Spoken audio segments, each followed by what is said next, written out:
Masarap na buhay! Welcome to Food Fusion! Ang lulutuin ko po ngayon ay tinolang manok. But since there are some ingredients that are missing, na hindi available po sa market natin dito sa place namin, I am going to substitute. Okay? Let's start. Ito po yung ating mga ingredients. We have onion, garlic, and we also have this ginger. Okay, luya.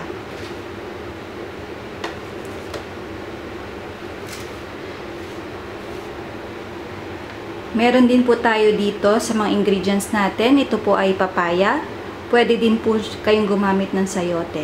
And since yung malunggay, alam ko, tayo mga Pinoy, mahilig tayo sa malunggay at ang nakasanayan natin ay malunggay o kaya naman ay dahon ng sili. Pero since hindi nga po to available sa place namin ngayon, sa market na pinupuntahan ko, sinubstitute ko muna po yung ating cabbage. We can also use pechay or bok choy if you want. Okay? The next ingredient, optional lang naman po siya. Kasi ako, preference ko lang naman po na gumamit ng liver. Kasi nakasanayan ko din po nung maliit pa ako na yung father ko, mahilig siyang magluto ng tinola na native at nandun lahat ng mga laman loob ng mga chicken. I miss that one. Yung native chicken. But, eto nga, isa sa mga ingredient ng father ko sa tinola niya is yung liver. Pwede din tayong gumamit ng gizzard. And, minsan pa nga merong egg na nandun mismo sa loob ng chicken. And then, ito, syempre, of course, yung chicken.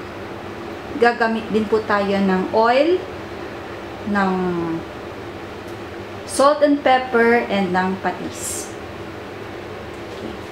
At gagamit din po tayo ng water.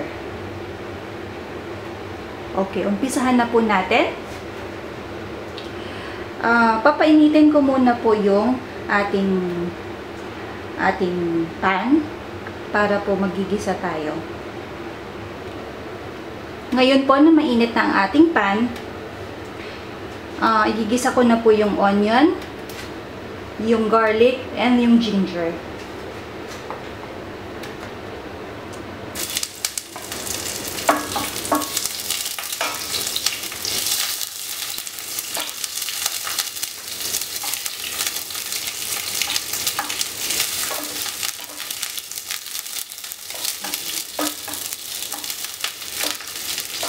Unlike po kasi sa atin, lahat ng ingredients na gusto natin sa ating menu available anytime sa market.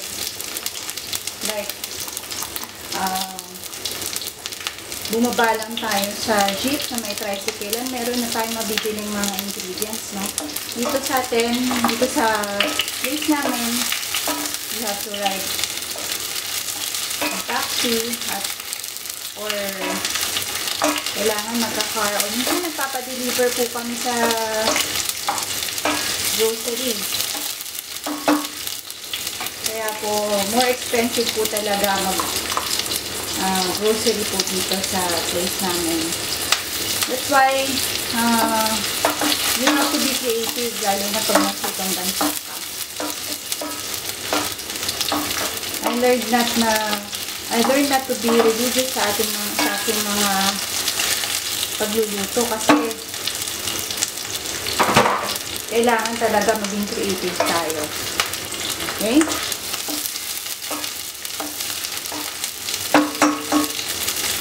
Now I'm going to add a little salt.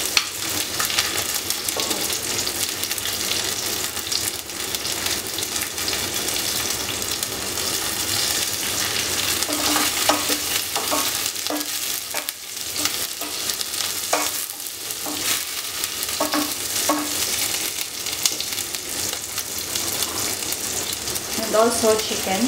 Gigisa ko na rin.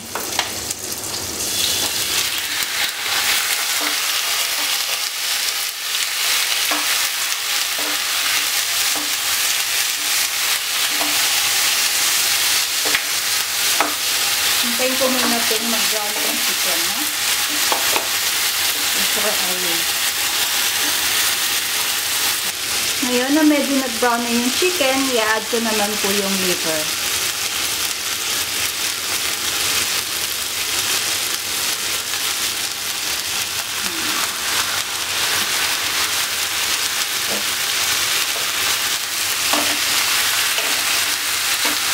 On my next video, abangan nyo po kung paano ako gumawa ng couscous.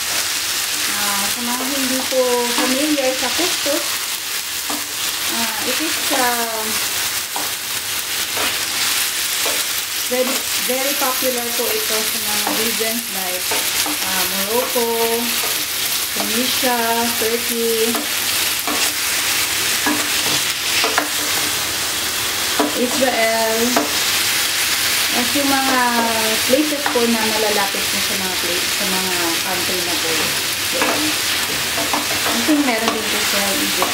At bawat country po na nag-prepare ng couscous, meron po silang sariling style nila ng pag-prepare ng couscous. May sarili po silang dish ng couscous.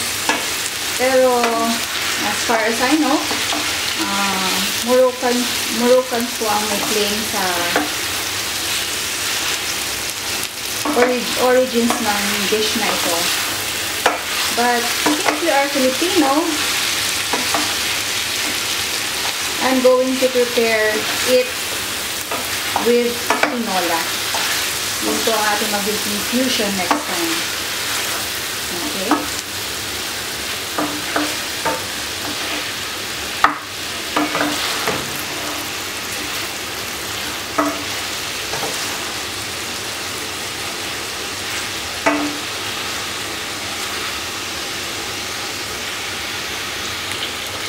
Now, this time, mag-a-add na po ako ng water sa ating chicken.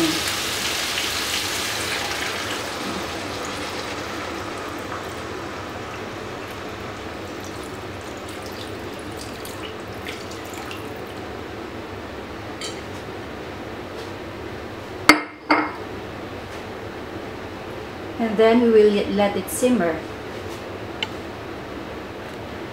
Habang hinihintay po natin kumulo ang ating tinola, pwede na din po nating ilagay yung ating papaya para lumambot na rin.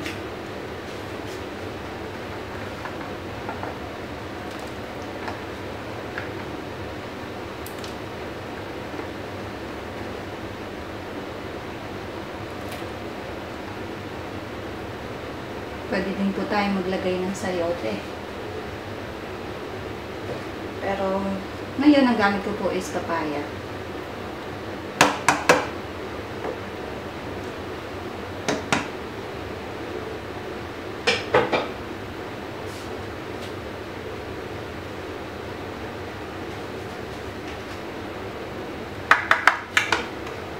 And also, fish sauce. Konti lang. Konting fish sauce. Tatansya-tansyahin ko muna.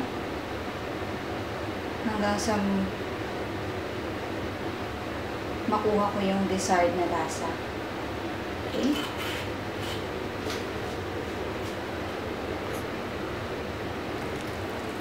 Ngayon na malambot na yung papaya, pwede na po natin i-add yung ating cabbage o repolyo. Ayan. Malapit na tayo tapos.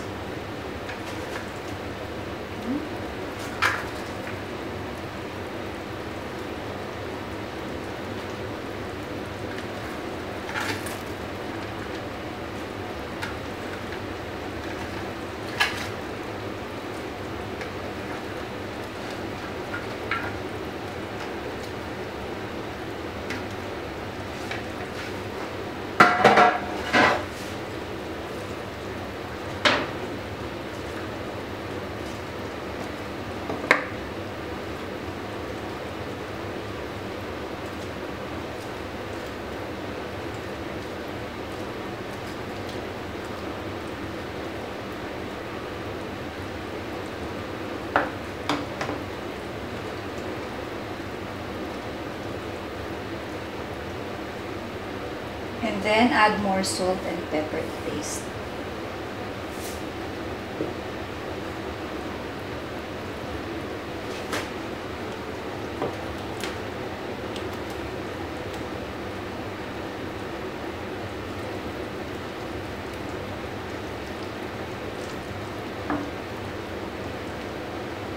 Yung cabbage, hindi natin gusto na ma-overcook siya. Kasi, mas masustansya ang gulay pag half-cook lang.